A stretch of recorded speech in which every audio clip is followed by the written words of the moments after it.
What is going on, everybody? It is Dylan back with another video. Starting off the week with the gold to diamond players to invest in. Uh, I will say it because I think a lot of people have got confused. I know I have a lot of support on these, but a lot of people have gotten confused of why I make these videos. In the beginning of the game, I made them for players to hit that next tier, so gold to diamond, silver to gold, stuff like that. But right now in the year, I'm just targeting people that should go up. Um, and I'm not saying like they're gonna go diamond on this roster update or anything, but they're worth investing into because their numbers are good, they're on a trend, stuff like that, and it's potential to make some quick stubs. Um, Now we know that players hit slumps, players hit hot streaks, so things change. So you have to watch stuff on a weekly basis. So if you guys ever feel like you're looking at a player and you don't know if he should go up or not, or you just want some advice, always feel free to comment. I try to answer everybody as fast as I can.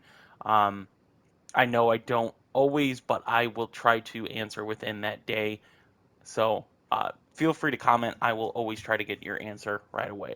But I'm going to throw three closers in here.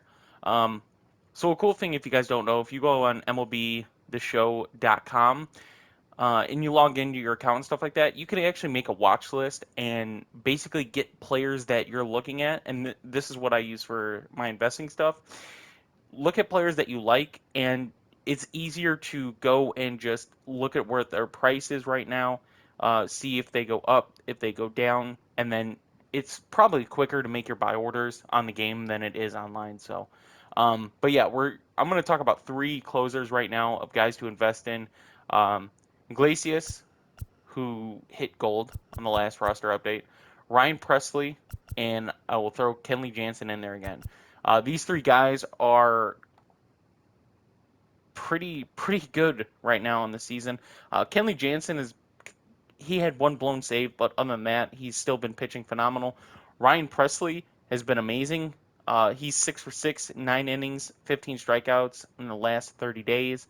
Iglesias 7 for 7. He does have a 2-1 record, which is a little worrisome, but he does have only a 1.88 ERA, which is still not bad at all. 14 innings pitched, 24 strikeouts, and a .56 WHIP, which is one of the lowest.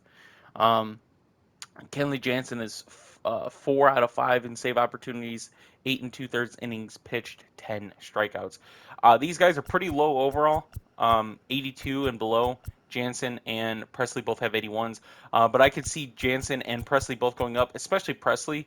Um, Presley's just a little younger by one.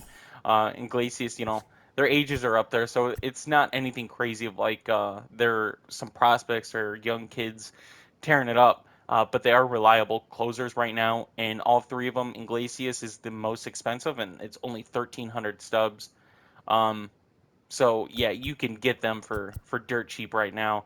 Um, Presley and Jansen, even Iglesias, you can get for the bare minimum. So definitely three closers, guys, that I am targeting for the roster update.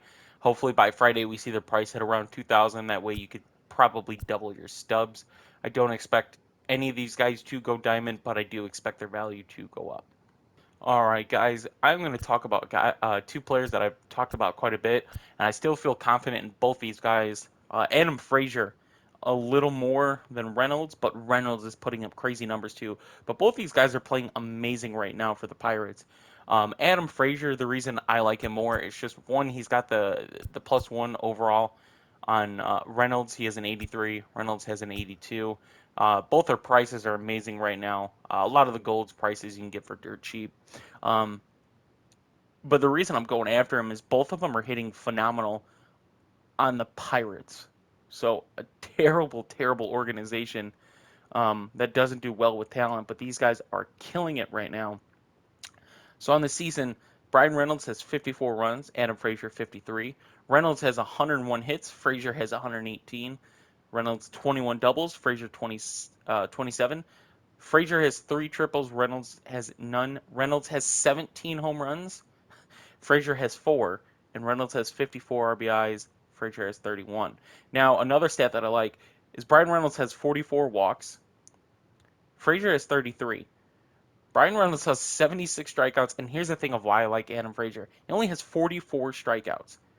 He has 363 at-bats. It's not plate appearances, they're at-bats. But he's got only 44 strikeouts. That's crazy.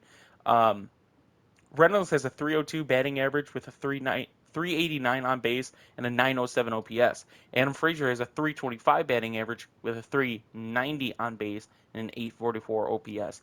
So both these guys' numbers are incredible. They're both at that mid tier for gold, and I still feel like both these guys are a really good investment. You can look at Adam Frazier's price go back up.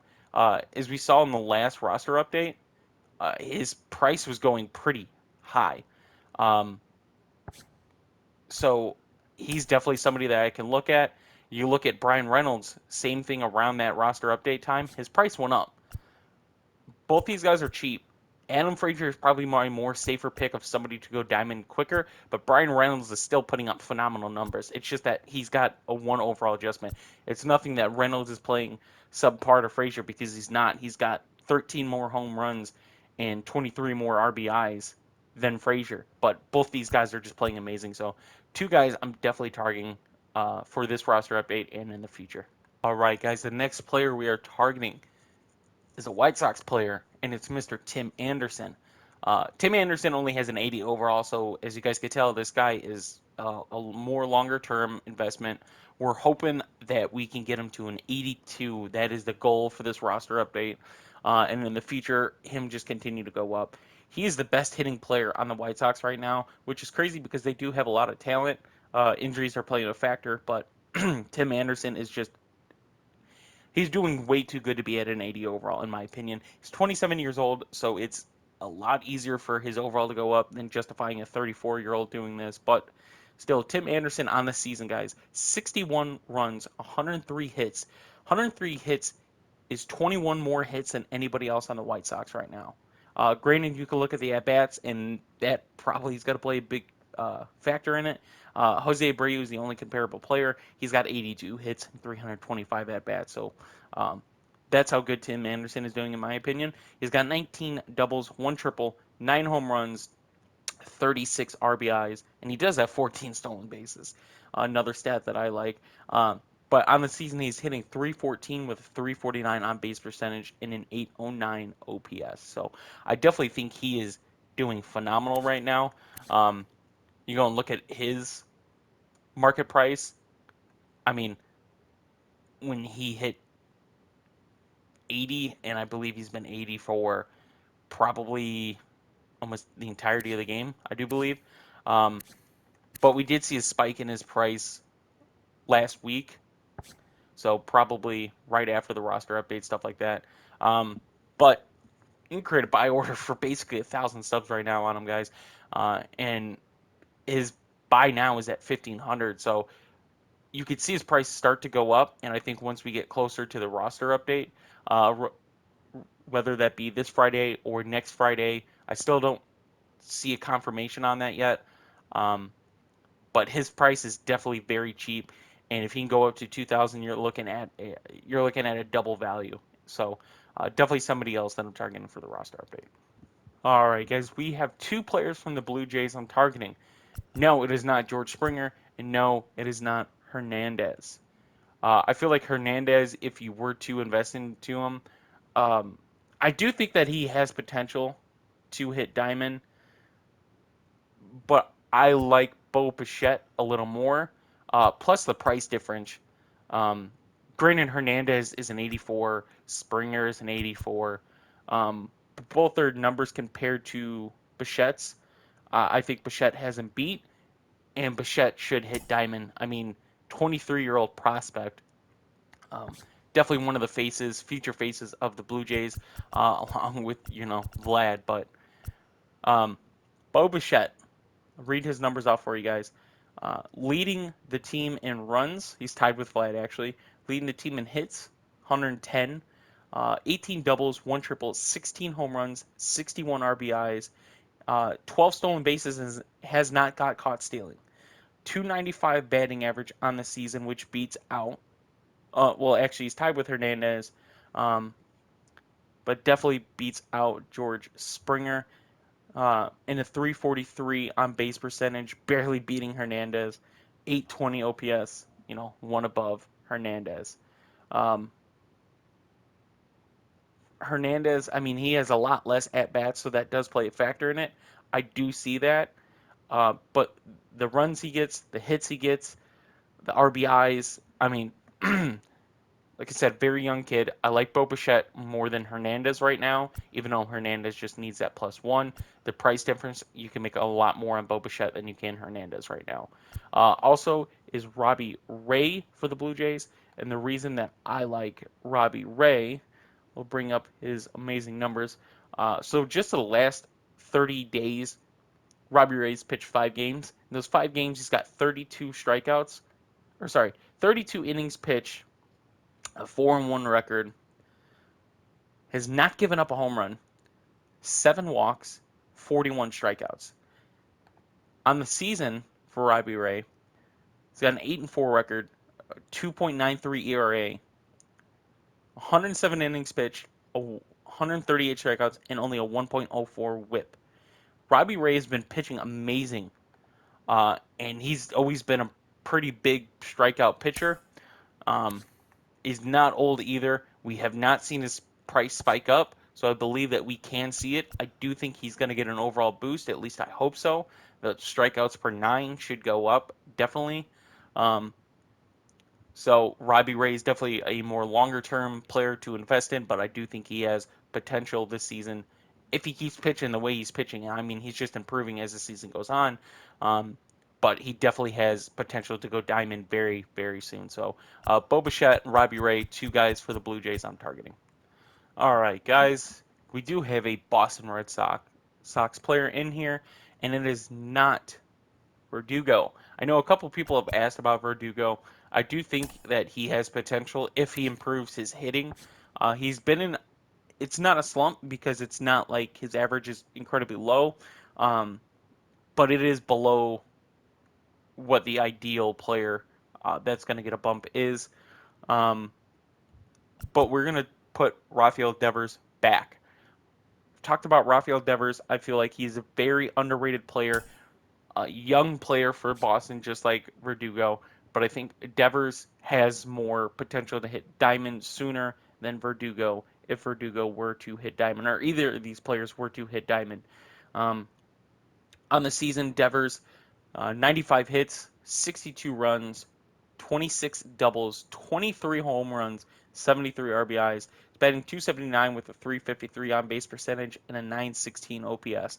He has been a little rough after the All Star break. I do see that, but he still does have a couple home runs to add on for that.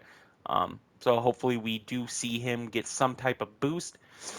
I do not think it's a diamond, guys. He's 81 overall. It's pretty hard to get those. They have to have a really crazy month, like we saw Joey Gallo do to hit diamond. But I do think you can make some stubs off of him. You see, right before the last roster update, he hit over 2,000. So that's what I'm hoping for. Again, I know I've called him out, and I just hope that this investment does pay off because I do like Rafael Devers, very young. Uh, Hopefully putting the Boston Red Sox in a new picture with a lot of their talent getting older, like someone like JD Martinez. So I'm hoping Devers steps up with Xander Bogaerts. Don't get me wrong, I see him, but Rafael Devers does step up and become something that the Red Sox need. So definitely another guy that I'm targeting for investing. All right, guys, last but not least, I'm going to talk about Salvador Perez again, and I will continue to talk about him until he goes diamond.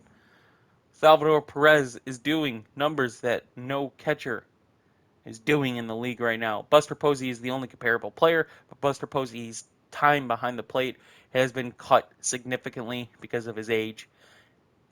But Salvador Perez is by far beating almost everybody in the league catching wise, and he has a huge workload on him. Um, Royals get him in every game pretty much. The only other players that you see with close to at bats is Contreras, Murphy, Will Smith, and Perez's numbers compared to them are off the charts. So on the season, Salvador Perez 41 runs, 100 hits, 16 doubles, 21 home runs, 56 RBIs. He does have 99 strikeouts, which is huge. But he does also have a 279 batting average, 307 on base, and an 805 OPS. Um, at an 83, I've called him out for quite some time. We've seen his price go up, guys. It's not like his price can't go up. I do think his price goes up yet again right before the roster update. So definitely somebody to target and make stubs on. So I hope you guys did enjoy the video. Like I said, let me know who you guys are interested in. And maybe I'll take a look at them. Maybe there's numbers that I don't see. It's hard to keep track of so many players, but those are my guys for this roster update. Like I said, I do not know if it's going to be this week or next week, but we will see once we see an announcement. If it is this week, that's great. Means quicker turnaround. So hope you guys did enjoy the video, and I will see you in the next one.